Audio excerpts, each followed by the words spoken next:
વડોદરા શહેરના વાઘોડિયા ચોકડી વિસ્તારમાં ફાયરિંગની ઘટના સામે આવી છે। બાઇક ઉપર આવેલા શખ્સોએ એક વ્યક્તિનો પીછો કરી ગોળી મારી ત્યાંથી ફરાર થઈ ગયા હતા। વડોદરા શહેરના વાઘોડિયા ચોકડી વિસ્તારમાં ફાયરિંગની ઘટના સામે આવી છે। પ્રાથમિક માહિતી મુજબ બાઇક ઉપર આવેલા શખ્સોએ એક વ્યક્તિનો પીછો કરી તેના ઉપર ગોળીબાર કર્યો હતો। ગોળી વ્યક્તિના ખભાના ભાગે વાગતા તેને ગંભીર ઈજાઓ પહોંચી હતી। ઘટનાને પગલે વિસ્તારમાં ભારે દોડધામ અને ભયનો માહોલ સર્જાયો છે।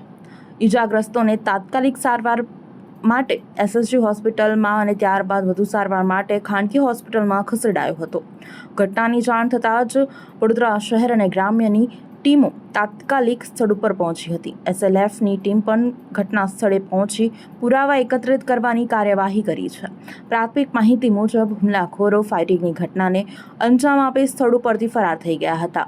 પોલીસે આસપાસના સીસીટીવી ફૂટેજ તેમજ અન્ય ટેકનિકલ પુરાવાના આધારે તપાસ શરૂ કરી છે। ફાયરિંગ પાછળનું ચોક્કસ કારણ હજુ સુધી સામે આવ્યું નથી। સમગ્ર મામલે પોલીસની જુદી જુદી ટીમો આરોપીઓની શોધખોળ અને ઘટનાના કારણની સઘન તપાસ કરી રહી છે।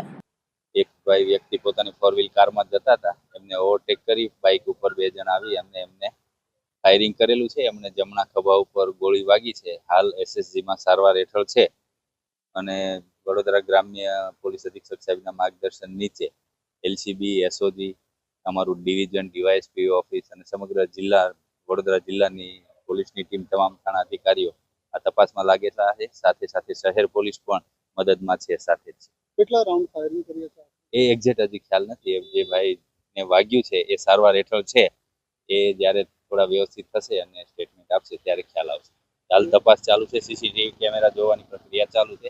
શહેર અને ગ્રામ્ય પોલીસ બંને સાથે મળી અને આમાં લાગી ગયા।